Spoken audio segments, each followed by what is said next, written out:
Hi, I'm Karl Nielson from Boulder, Colorado.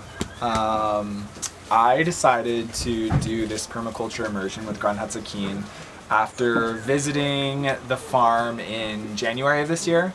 I am starting on a land project with my partner just up the hill, and after spending some time at the farm and just seeing how amazing the systems are, how much intention and thought has gone into the design and the implementation of how this farm works. It just felt like a very clear yes to dive deeper and continue educating myself on how to grow food in a sustainable and regenerative way.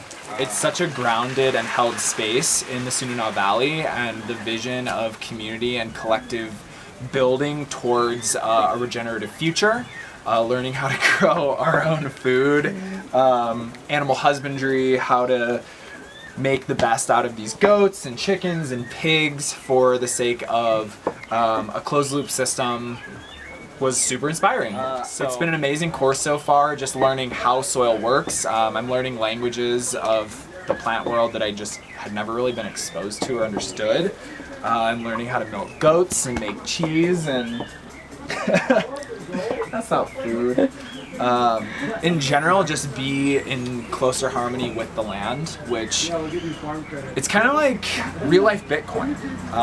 When it comes to the world falling apart or systems of government not necessarily maybe having citizens' best interests at heart, but passing policies requiring vaccinations, it just makes me feel better as a sovereign being, knowing that I will know how to grow my own food, that I will know how to be independent of any government structure or really anything else happening in the world. Granja Tz'ikin has been an amazing opportunity to get licked by goats, as well as just really learn how to effectively plan for my own future and for my family down the line.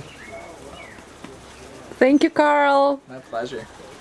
Thank you, goats. Thank you, goats. Thank you, Granja Tz'ikin. Thank you, Lluvia.